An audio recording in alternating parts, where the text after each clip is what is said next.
nessa história e entender, porque quando fala tão firmemente de um outro dia, quando fala tão firmemente de um dia subsequente, quando fala tão firmemente de logo depois, me faz pensar o que tinha acontecido antes, para que eu possa entender o que está acontecendo agora.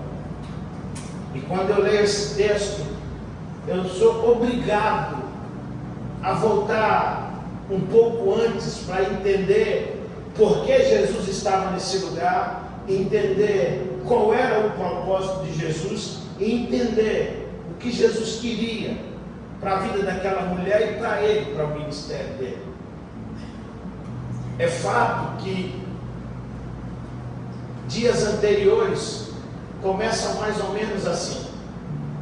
Jesus, ele resolve ir até o Jordão, porque tinha um homem chamado João Batista que estava batizando as pessoas. E a Bíblia diz que Jesus entra na fila, e quando João vê ele na fila, vindo para o batismo, ele diz: eu é que tenho que ser batizado por ti, e tu vens a mim. Jesus disse assim para ele: olha, façamos assim para que se cumpra as Escrituras. Preste muita atenção, eu preciso aprender com Jesus a ser filho do Pai.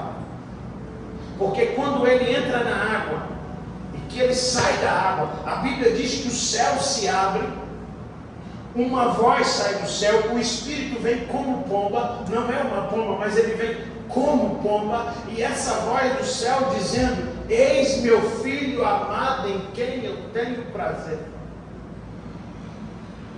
É preciso eu entender que o Jordão é um lugar baixo, é uma depressão na terra. Na realidade, Israel é uma rachadura das placas tectônicas que se moveram, abriu, aquilo é um buraco, e ali tem um lugar que Deus usou como promessa. Preste bem atenção no que eu vou lhe dizer agora. Ainda que a sua vida esteja embaixo, em lugares baixos, em dias difíceis, nós precisamos ser filhos de Deus. Depois Jesus vai subir no monte, mais adiante, chamado Monte da Transfiguração, que é o Monte Hermon, que é um dos montes mais altos que se tem em Israel. E naquele monte mais alto que tem em Israel, ele vai ter uma visão, acontecer algo extraordinário, que vai aparecer ali, estava Jesus, vai aparecer Moisés e Elias. Guarde isso. Moisés representando a lei, Elias representando o profético, Jesus representando a graça. E o próprio Pai vai dizer: esse é o maior dos três. Mas lá em cima também, nos lugares bons, a Bíblia diz que essa mesma voz vai sair do céu e vai dizer: eis aí meu filho amado em quem eu tenho prazer. E eu quero que você pegue hoje a primeira lição com Jesus para a tua vida. Seja em lugares baixos, seja em lugares altos. Seja filho. Seja nos dias difíceis, que você tem que se diminuir, ou seja naqueles dias que você está como grande. Em todos os lugares seja filho. Aliás, a vida é feita de altos e baixos. Eu sei que você pode até dizer: não, eu queria ter uma vida estável, eu não queria estar assim. De repente está tudo bem, de repente vem um problema, a gente entra em uma depressão, a gente entra em lugares difíceis na nossa vida, mas de repente tem dias que só eu estou lá no alto, são festa. Na realidade a vida ela funciona assim: hoje a gente está em cima, amanhã a gente está embaixo, e assim vai acontecer. Na verdade, se você pegar e entrar no hospital, está uma pessoa em coma ali, entubada, e ela está naquele aparelho, tem um barulhinho até chato, né? E você vai ver que é um ponto embaixo em cima, embaixo em cima, e se ele ficar uma linha reta, aí acabou a história, querido. Eu quero lhe dizer que as partes baixas é para ensinar a ser filho, e as partes altas também, os dias de festas, é para mostrar que você é filho. Não pense que porque você está passando por um problema, por uma adversidade, você deixou de ser filho, porque os dias difíceis não determinam quem você é, mas a sua atitude de filho determina que os dias maus se tornarão como dias bons. Você pode dar uma aplauso?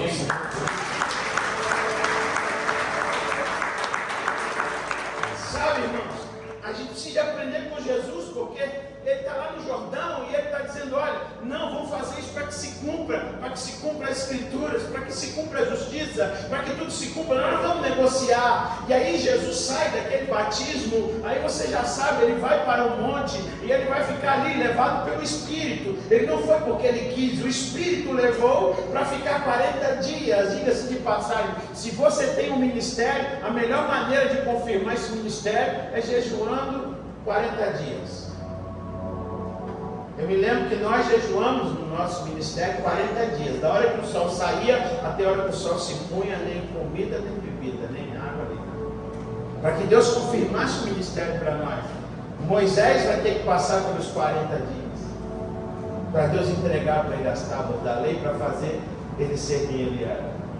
Elias vai ter que passar pelos 40 dias de caminhada com uma comida, sem comer mais nada, até chegar no lugar que Deus queria.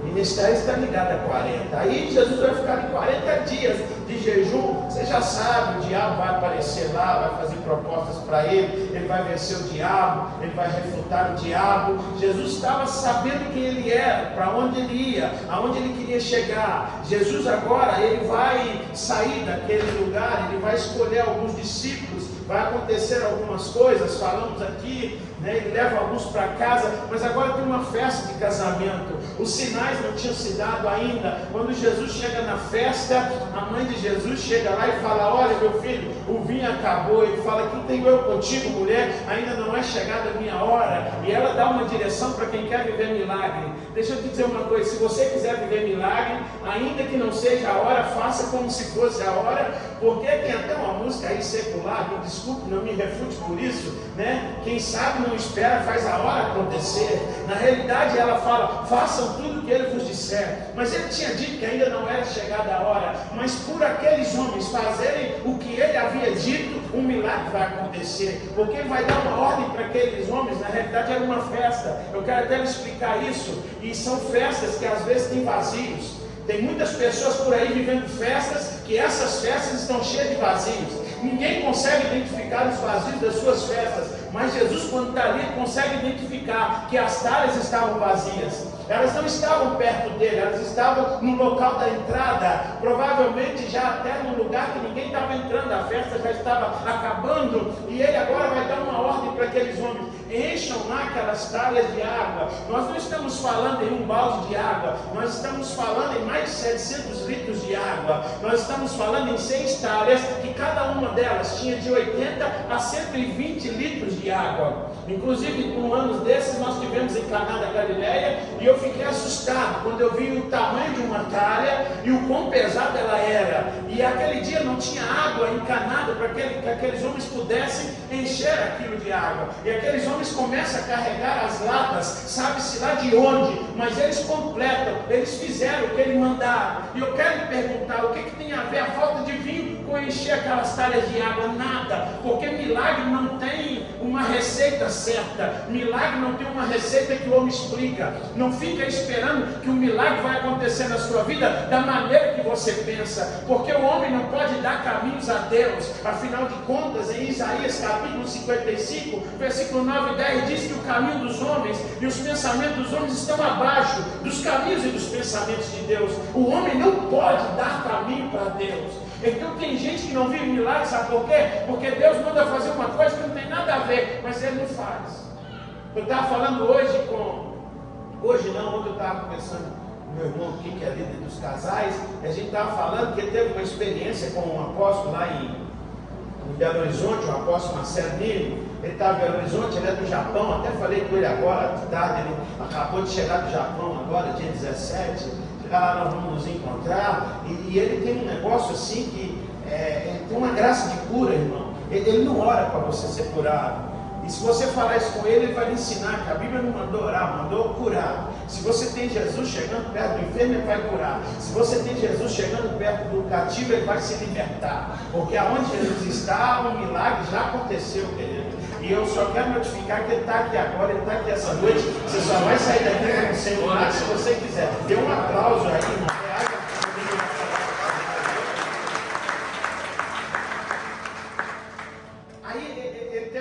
Igreja, e ele fez uma coisa que eu entendi esse milagre do vinho naquele dia.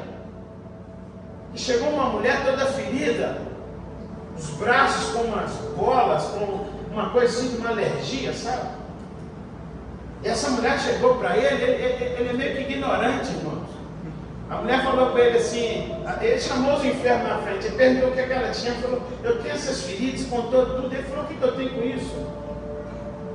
A mulher ficou olhando para ele virou para ela e falou assim, faz assim, vai lá no bebedouro, lá no fundo, bebe água e depois a senhora volta. Aquela mulher foi, pastor, ela não parou, ela não questionou, ela não murmurou, ela viu as costas, saiu. No meu pensamento, ela chateou. Não, quando eu olhei, ela foi lá no bebedouro, estava lá pegando água. Mas quando ela estava voltando, ela começa a gritar no meio do caminho da igreja. Que os braços dela estavam perfeitos, as feridas tinham sumido, aquelas bolas tinham saído. Existe um caminho que é o caminho do milagre, querido. Enquanto você não entrar por ele não vai acontecer. E ele não é pela lógica. Enquanto você estiver pensando na lógica, o milagre não vai acontecer na tua vida. Se você veio aqui hoje com a esperança de um milagre, estou lhe dando a receita do milagre. O milagre é uma coisa ilógica. Deus não caminha por rotas lógicas. Deus caminha por rotas ilógicas. Deus acaba de encher aquele negócio de água. Pensou, Rafa, quanto de água que esse cara carregava? Eles param na frente de Jesus de novo e eles falam, agora pega um copinho e leva lá para o mestre, sabe? Poxa vida, rapaz. Se fosse nós, fala sério. Ia virar para ele e falar, você está brincando comigo, rapaz? Eu estou trabalhando. Estou aqui à toa não, senhor. Afinal de contas, não tinha acontecido nenhum milagre. Pelo menos registrado nós não temos. E segundo João diz, é o primeiro milagre. Eles pegam aquele copo com água e eles estão indo até o mestre de sala. Era mais de 2, 3 ou 4, eu não sei quantos servos eram. Mas eu imagino aqueles caras conversando, rapaz, não vamos dar dessa água para o nosso patrão beber. Está misturado lá com aquele povo que lavou a mão naquela água. Né? Mas o outro talvez disse assim, vai lá, rapaz, nós vamos parar, vamos fazer. Você não lembra que a mãe dele falou, não faça tudo o que ele disser. Vamos continuar. De repente, quando eles olham, aquilo que era água, tinha se transformado em vinho. Esse milagre é extraordinário. Porque humanamente dizendo, é impossível a água transformar em vinho. Por causa dos átomos, dos nêutrons, dos prótons, das coisas que estão na água, que impedem de ser. E aí, irmãos, eles dão e é o melhor. Agora imagine comigo, Jesus sai daquele lugar. Todo mundo começa a falar, ele transformou água em vinho, ele transformou água em vinho, viu o milagre que ele fez, olha que coisa extraordinária. Aí Jesus também está feliz, aí Jesus sai dali, e agora Jesus vai para Nazaré. Diga comigo, Nazaré. Agora Jesus chega em Nazaré. Você que gosta de anotar para ler em casa, o que eu estou falando agora está em Lucas capítulo 4. E ele vai para Nazaré, afinal de contas, Nazaré era o lugar que ele havia crescido, é o lugar que ele viveu até os seus 12 anos. Junto com seus pais. Aliás, em Nazaré todo mundo conhecia ele. Ali é o filho do carpinteiro, é o filho da Maria, aquela que trabalha lá como tecelã. Aliás, Deus nos deu a oportunidade de ir em Village de Nazaré. Querido, tem uma réplica. Quando Deus lhe der a oportunidade em Israel, não deixe de ir na Village de Nazaré. É uma réplica idêntica do tamanho de uma cidade, como era nos dias de Jesus. Tinha-se ali aproximadamente 500 pessoas que moravam. e eram todos conhecedores, um sabia da vida do outro, um sabia tudo que acontecia na vida do outro, era porta com porta, mas lá tinha uma sinagoga. Jesus agora está feliz porque ele havia transformado a água em vinho. O ministério dele começou, afinal de contas, o ministério de Jesus não começou com 29, porque ele era um judeu, e ele, para ser um ministério, ele tinha que ser um rabino. Para um rabinato se estabelecer, só pode ser com 30 anos de idade. É por isso que ele batiza aos 30 e começa, para não quebrar os protocolos. Afinal de contas, ele agora fez a água se transformar em vinho. O bom vinho, ele gasta 30 anos de fermentação para ser. Tem um vinho razoável, um vinho mais ou menos 5 anos, 15 anos aí, tal, quem já um dia tomou, não sei, sabe o que eu estou falando aqui. O bom vinho vai precisar do mínimo 30 anos. Então ele agora com 30 anos faz a água viver 30 anos ali, aquela transformação, e ela transforma em vinho. Aliás, quando ele se denomina que ele é a oliveira verdadeira, uma oliveira só pode ser enxertada com 30 anos, não pode ser. Na Bíblia não tem nada sobre, irmão, está tudo casado, basta a gente buscar e pegar. Jesus agora começa o ministério legítimo, e quando ele chega em Nazaré, ele já estava com os discípulos. Agora não era só os discípulos, teve gente que viu a água transformando em vinho, que começou a seguir ele. E ele chega na sinagoga. Na sinagoga tem uma leitura específica. Como ele era um rabino agora, embora muitos ali não quisessem ver como um rabino, afinal de contas nós conhecemos esse cara aí, é o filho do carpinteiro aí, o José.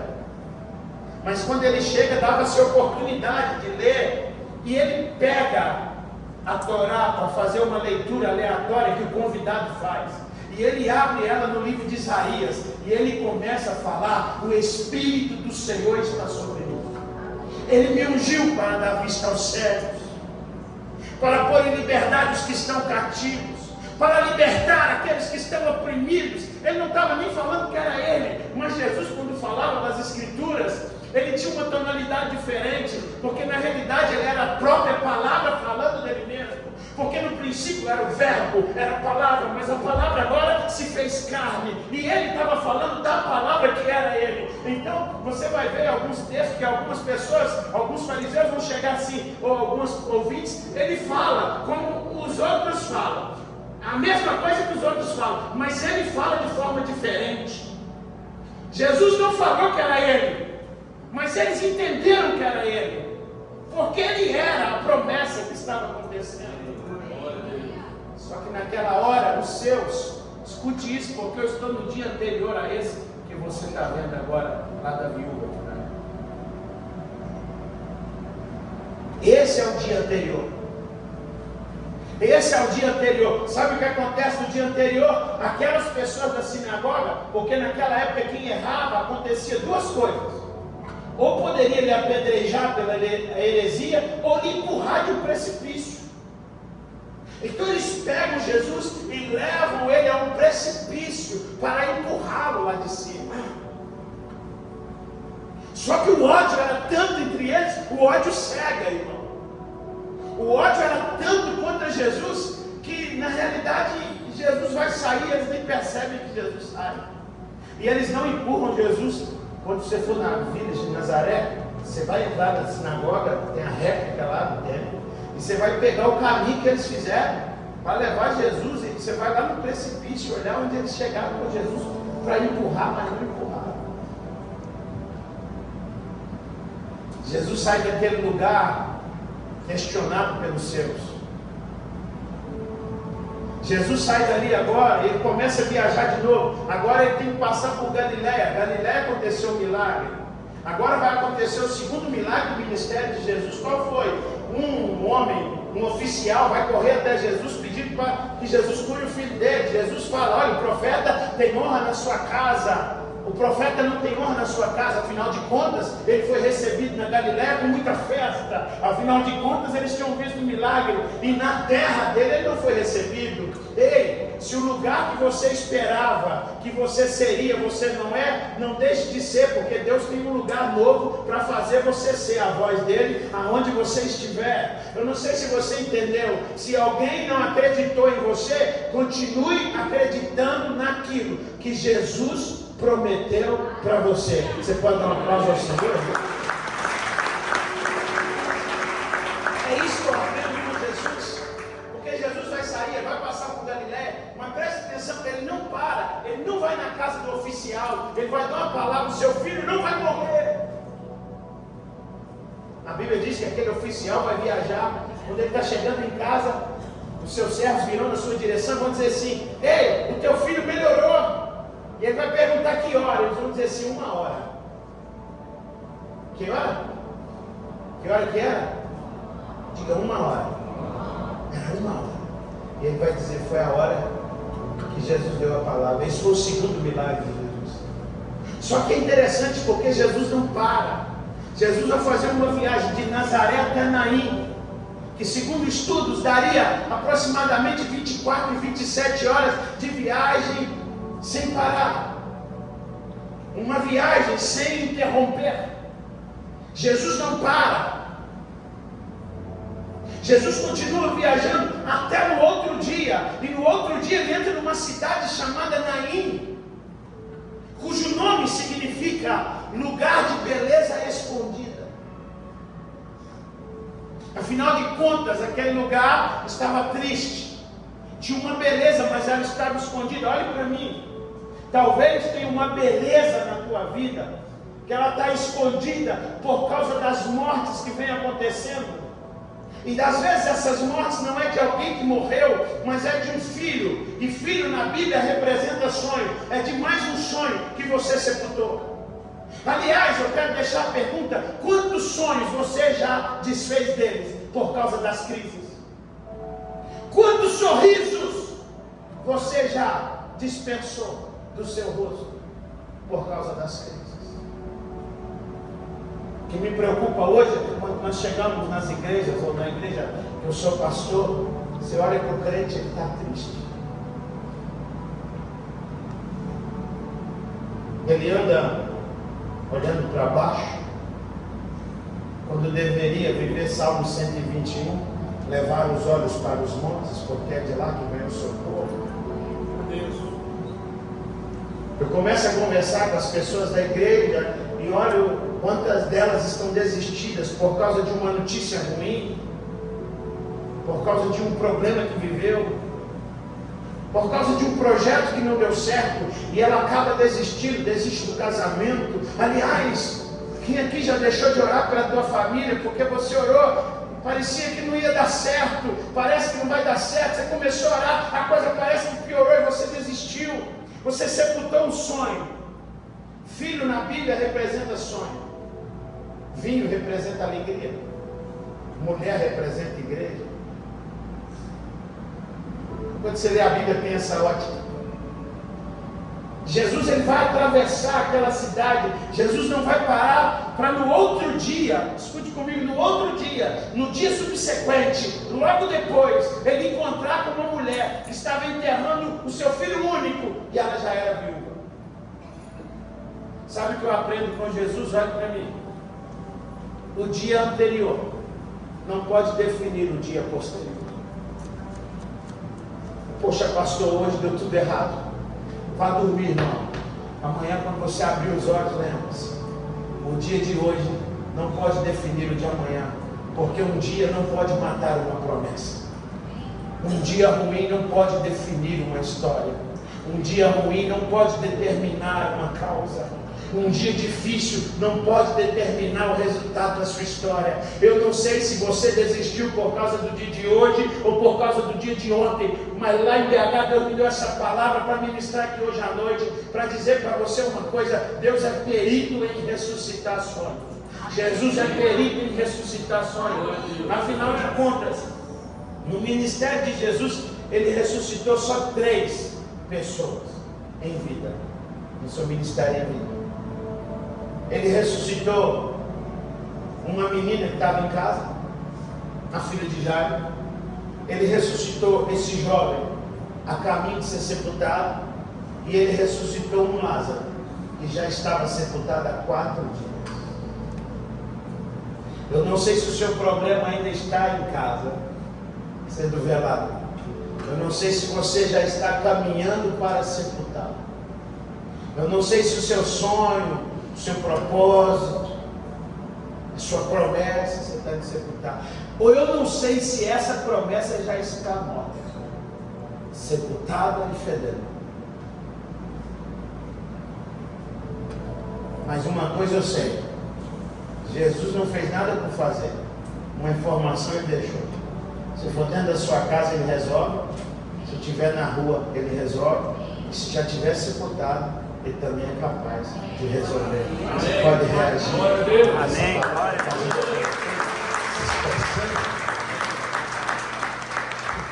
Ele é perito em fazer essas coisas. Mas quando Jesus chega ali, eu quero que você preste muita atenção, porque tem uma multidão seguindo Jesus. E tem uma multidão seguindo aquela mulher. Então é o encontro de duas multidões. Uma multidão assistindo a morte e uma multidão para assistir a vida. E essa cena é o encontro da vida com a morte. Porque tem uma multidão que está do lado das pessoas que elas têm umas frases feitas assim, tipo, a vida é assim mesmo. Eu sabia que não dá certo. Chora não, vai chorar na cama que é lugar quente.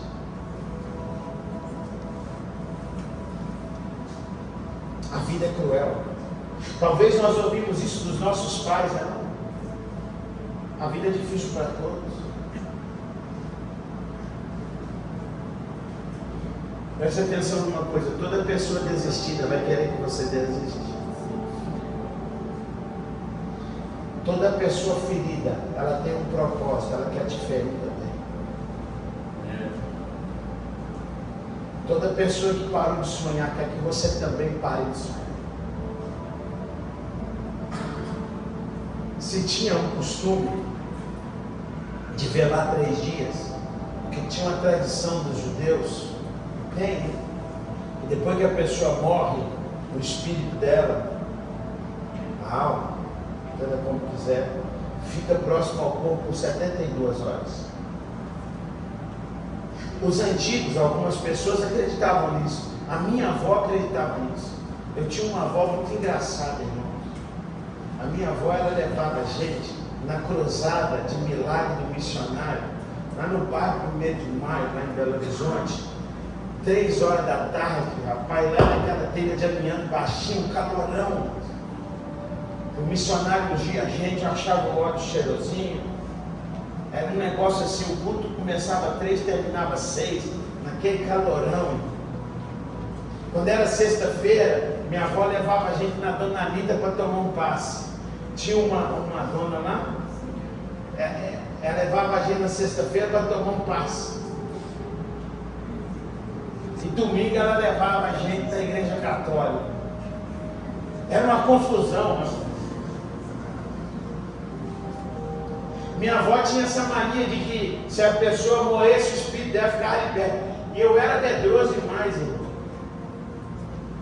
Não que eu não tenha mais medo. Ainda tenho meus medos. Afinal de contas, o medo tem um propósito na vida do ser humano. Qual é o propósito do medo na vida do ser humano? Fazer com que a coragem nasça. Porque coragem é a disposição de enfrentar o medo. Não vai existir um homem corajoso se o medo não se apresentou. Lembre-se disso. Quando você disser eu tenho coragem, é porque você disse eu estou disposto a enfrentar o medo. Eu era medroso, tinha medo de fundo, aquele negócio todo. E minha avó falou assim, a dona Maria, morava de frente da nossa casa, morreu, velava em casa, galera.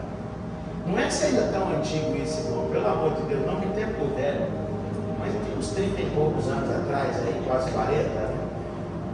A minha avó falou, vai lá no pé dela e fala assim, Dona Maria, leva meu medo. Fala 3 vezes, Dona Maria, leva meu medo. E eu fui lá no pé da Dona Maria e falei 3 vezes, Dona Maria, leva meu medo. Eu vou dizer, eu acho que eu peguei o medo que dá da Dona Maria. E depois daquela noite eu não dormi mais. Mas essa tradição era tão forte para os judeus que Jesus não foi ressuscitar Lázaro no primeiro dia, nem no segundo dia, nem no terceiro dia. Sabe por quê? Porque se ele fosse, eles iam dizer, está vendo? O Espírito estava próximo e voltou para ele. Olhem para mim, quando a sua expectativa humana terminar, o milagre vai começar a agir na sua história. Tem coisa que não aconteceu, não é porque você está confiando no homem. Tem coisa que não aconteceu ainda que você está confiando em que alguém pode fazer. O meu amigo vai fazer, o médico vai resolver, aquela pessoa vai fazer. Enquanto a sua expectativa estiver no natural, o Senhor vai ficar parado. Mas quando a tua expectativa humana acabar, eu quero dizer, Jesus vai começar a operar e vai ser lindo e maravilhoso o que Ele vai fazer, porque Ele é perito em fazer milagre. Vai aplaudir para Ele, aplaude direito, reage no nível que você crê, no nível que você espera. Então hoje, tira a tua expectativa do homem, tira a tua expectativa da política, tira a tua expectativa de um negócio, coloca a tua expectativa nele. Ele vai fazer. Aquela mulher estava ali há 3 dias já naquela expectativa. E quem já enterrou o ente querido sabe como que é. É uma confusão de sentimento. Um chega e fala, chora não. O outro chega e fala, chora. Aí você não sabe o que faz. O problema é que você não está aguentando o sentimento da dor. E aí chega aquela que te abraça e fala o meu sentimento. Aí você vira para ele e fala, eu não estou aguentando o meu, você está me dando o seu. Eu não sei o que eu vou fazer agora. Na verdade, o dia que eu estava para sepultar o meu pai, uma pessoa me abraçou e disse assim, meu sentimento. Eu estou muito triste, meu sentimento. Eu falei, não carrega o seu aí, irmão, porque o meu já está pesado. Amava demais meu pai, cara. Então, por favor, fica aí, porque isso vai pesar muito para mim. Né? A gente tem umas palavras meia doida que a gente dá na hora errada. Meu sentimento, o cara não está aguentando dele. É assim, né? Quantas pessoas chegou para aquela mulher e disse, meus sentimentos? E quantas pessoas chegaram para aquela mulher e disse, a vida é assim mesmo, a gente cria filho para o mundo. Um dia estava eu na fila do banco, hoje não tem mais isso, né? Acabou também. Estava uma velhinha conversando, eu já estava irritado porque ela estava na fila errada, ela tinha que estar na fila dos idosos. E ela estava, de repente ela vira, porque todos nós criamos filhos para o mundo. Aí eu virei para ela e falei assim, está repreendido. Meu filho eu criei para Deus. Cada um cria filho para quem quer. Porque existe uma multidão pessimista, uma multidão doente, que quer que você adoeça, quer que você desista. Tem uma multidão andando aí, eu não sei se essa é a sua multidão, mas tem uma multidão que está vindo aquela mulher, vamos enterrar e acabou, agora é hora de enterrar, não tem jeito mais. Mas do outro lado está vindo uma outra multidão, do lado de Jesus dizendo, é hoje que o milagre vai acontecer. Tem algo sobrenatural, porque tem curados querendo ver cura acontecer, tem libertos querendo ver outros ser libertos, tem vencedores querendo ver outros vencer. Tem gente na expectativa do milagre e tem gente na expectativa da sua desistência. E hoje deixa eu lhe dizer uma coisa. Comece a analisar qual é a multidão que está ao teu redor. Se é a multidão que te inspira ou se é a multidão que te coloca para baixo. Se é a multidão que coloca para baixo, decida largar essa multidão, porque ela pode te paralisar. De repente, quando eles estão saindo da porta da cidade, porque os cemitérios eram fora da cidade, Jesus vai encontrar com aquela multidão, as duas multidões se encontram, e Jesus agora toca no caixão, e manda colocar o caixão no chão. Sabe por quê? Porque Jesus teve compaixão daquela mulher. Doentes sentem dó das pessoas, curados têm compaixão. Compaixão é sentir a dor do outro e entrar na guerra com ele. Dó é dizer, que pena, mas vai se ferrar para lá e eu não posso fazer nada. Nós, crentes, cristãos, salvos, não deveríamos sentir dó de ninguém, mas nós deveríamos ser uma igreja que tem compaixão. De sair pela rua e olhar para aquela pessoa drogada, caída pelo meio do caminho e sentir a dor dele e saber que Jesus o ama e que nós podemos tocar neles e mudar a história deles. Jesus teve compaixão daquela mulher. Ele olhou para aquela mulher e disse, não chores. Afinal de contas, o olhar de Jesus é penetrante. O olhar de Jesus, ele faz as pessoas se decidirem. Pedro não se arrepende porque ele negou 3 vezes. Ele se arrepende quando ele ora. Ele se arrepende não, né? Ele sai correndo, angustiado, amargurado, quando ele vê que Jesus está lá na casa de Caifás, no calabouço, olhando para ele. E quando o olhar de Jesus cruza com o olhar de Pedro, Pedro sai correndo desesperado. Porque o olhar de Jesus tem um propósito: mostrar para você quem você é e as coisas que precisam mudar. A Bíblia diz que Jesus olhou para aquela mulher, teve compaixão dela e disse para ela: não chores. Eu fiquei pensando, quantas vezes essa mulher ouviu essa frase na velório daquele menino: chora não, chora não. Mas não mudou. Mas quando Jesus falou, olhando para ela, mudou. Deixa eu te dizer uma coisa: quando a palavra de Jesus vem, ela transforma. Eu não vi um lugar que a palavra de Jesus tenha entrado que aquela pessoa continua a mesma coisa, ou a mesma pessoa. Jesus agora quebra uma lei. Jesus era rabino. Diga comigo, rabino. Diga comigo, Jesus era rabino. Rabino não pode chegar a 2 metros de... O máximo que ele pode chegar é 2 metros do defunto. Quem dirá tocar? Só que o amor de Jesus é maior do que a lei. O amor de Jesus é maior do que a regra. O amor de Jesus é mais forte do que o teu pecado. O amor de Jesus é mais poderoso do que a morte. O amor de Jesus é mais forte do que qualquer regra que o impeça de chegar até você. Deixa eu resumir isso para você, como o apóstolo Paulo disse no livro de Romanos, capítulo 8. E nada poderá nos separar do amor que está em Cristo Jesus. Nem as coisas do presente, nem as coisas que estão por vir, nem as coisas da altura e nem as da profundidade, nem a fome, nem a nudez, nem o perigo, nem espada, nem principado, nem anjos, nem morte. Nada poderá nos separar do amor que está em Cristo Jesus. Olha para mim. Eu não sei qual é o teu problema hoje, mas não tem barreira que impeça Jesus de tocar na sua causa. Amém. Não tem barreira que impeça Jesus de fazer um toque. Jesus tocou no caixão, irmão. E eles colocam o caixão no chão. As duas multidões, eu estou conjecturando isso, estou imaginando aqui, irmão. As duas multidões ficam em silêncio. Havia um silêncio, uma expectativa. Porque quando Deus começa a trabalhar, tudo tem que ficar em silêncio. Tem hora que o silêncio é uma resposta. Tem hora que as pessoas que estão em sua volta param de falar. Tem hora que você está dizendo: e agora esse silêncio? Provavelmente é porque Deus está trabalhando. Há uma música da Cassiane que a gente canta.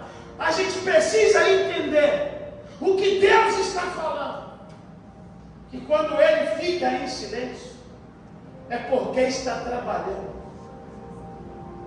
O silêncio de Deus, às vezes, não quer dizer que Ele desistiu de você. É porque Ele está arrumando uma grande estratégia para te fazer um milagre e te levantar como um vencedor, querido.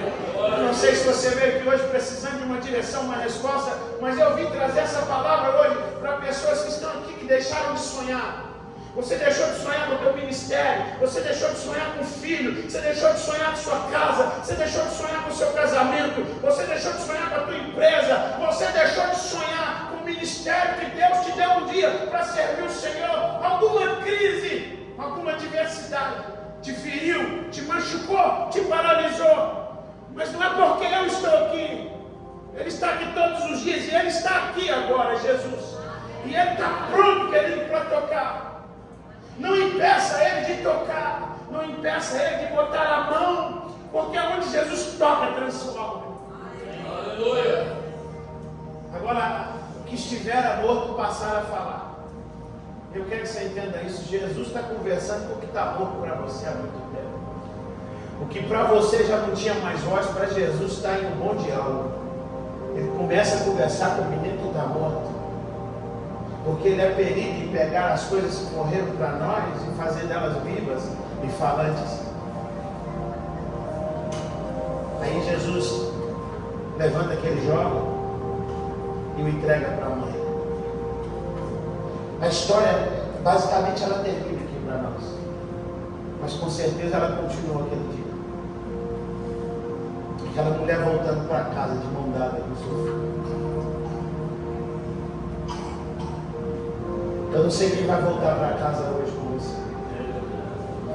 Eu não sei se é um sonho, não sei se é uma promessa, não sei se é uma vida com Deus, mas só depende de você hoje. Permitir que Jesus entre na sua história.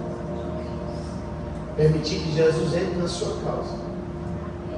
Permitir que Jesus toque nos lugares que estão mortos. Posso ir na igreja todo dia, sou crente. Mas quantas coisas estão mortas aí? Quantos sonhos você já refutou? Quantas promessas você já descartou? Quantos desejos que um dia você teve com Deus que você não tem mais? Me desculpe falar, mas tem gente aqui que nem relacionamento mais com Ele tem. Ele tem saudade da sua voz. Aliás, tem um texto na Bíblia que serve para essa música. Provérbios 23, 26. Quando ele diz assim: filho meu, dá-me teu coração, para que os seus olhos se agradem dos meus caminhos. Ei, filho meu, ele não está pedindo para um estranho, não, irmão. Ele está pedindo para alguém que um dia levantou a mão aceitando Ele como Salvador, mas no decorrer do processo, o seu coração morreu. Partes dos sonhos foram ficando para trás. O primeiro amor, esse já não existe. O papai tem saudade de você. O papai tem saudade do relacionamento com você. Pode alguém, pastor, estar na igreja e está vivendo o primeiro amor? Já aconteceu comigo. Sabe que dia que eu vi isso? Que eu estava na igreja, era pastor, irmão. Uma pessoa pegou o microfone e foi orar. E a pessoa começou: ô papaizinho, ô papaizinho, aquele negócio chamado papaizinho começou a me irritar. Eu disse: que bobeira é essa? Para que isso?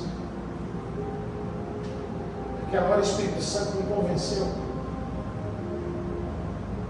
de que só chama de papai quem é filho próximo. Só chama de papaizinho quem é mais próximo. Só fala papai quem está no primeiro amor. Afinal de contas, é isso que o apóstolo Paulo vai nos ensinar. Tem uns que o chamam de Abba, Pai, Papai. Como está o nível do seu relacionamento com Deus? Como está o nível da tua intimidade? Você pode sair daqui hoje vivendo os seus mesmos velórios daquilo que você está enterrando. Ou você pode hoje voltar para casa de mão dada com aquilo que um dia estava morto, mas que hoje ele devolve. Fica sobre os seus pés. Eu quero orar por você. Quero orar pela tua vida. Olha, eu não sei, sabe?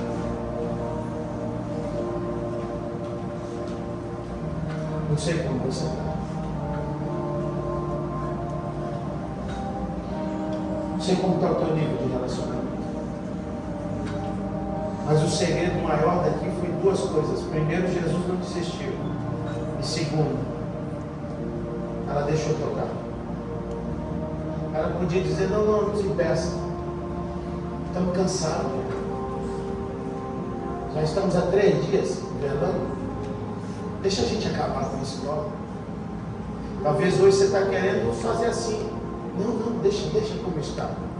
Mas talvez hoje você está querendo dizer: eu preciso me renovar. Eu preciso que Jesus toque aqui. Porque tem algumas áreas do meu coração que morreram. Tem algumas áreas do meu coração que, por causa das circunstâncias, eu desisti. Por causa das adversidades, eu abandonei. Por causa das crises, eu deixei. Eu queria que você curvasse a sua cabeça. Porque essa é aquela hora que ninguém pode responder por ninguém. Porque tem uma festa. Que para muitos está uma festa, mas você sabe os vazios que estão dentro dessa festa. Só você sabe quantas coisas, as crises e as adversidades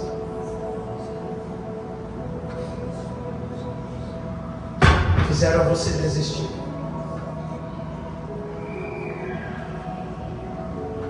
Tem gente aqui que já sonhou em ser ministro, mas hoje, me desculpe falar, irmão, você senta lá no fundo. Teve alguém aqui que um dia disse: eu quero ganhar minha família para Jesus. Mas hoje você já desistiu de ver sua família na presença do Senhor. Aliás, vamos ser um pouquinho mais verdadeiro. Você já não se vê mais na presença do Senhor. A pergunta é: até quando viver uma vida que não é verdade? Se os cultos são para restaurar, por que voltar para casa sem restauração? Toda pergunta é a oportunidade de uma mudança. Quando Deus chega no jardim, Ele faz uma pergunta para Adão: aonde tu estás, Adão? Aquela hora era para Adão correr nu, ajoelhar no meio do jardim e dizer: eu errei, Senhor. Não, mas ele preferiu ficar escondido. Quando Geazi trai o seu mentor, o mentor faz uma pergunta: onde tu estava, Geazi? Era a chance dele falar: eu fui ali e fiz um acordo com Naamã. Mas ele decide não assumir. Toda pergunta é oportunidade para o recomeço. Toda pergunta é oportunidade para fazer a história virar. Então hoje tem uma pergunta. Você precisa hoje restaurar. Tem algo que você tinha desistido. Uma crise, uma conversa, um problema, uma má notícia que fez desistir de algumas coisas. Uma promessa que Ele deu, um sonho. Você está sepultando esse sonho. Talvez você já sepultou. Feche os olhos. Você que hoje quer essa restauração, você vai vir até o altar, querido. O altar é o lugar da restauração. Você que hoje precisa deixar de tocar em uma área da sua vida. Você que hoje precisa deixar de tocar. Ah, meu Deus. Louvado seja o teu nome. Enquanto o louvor canta, enquanto o louvor ministra, essa palavra, se Deus falou com você,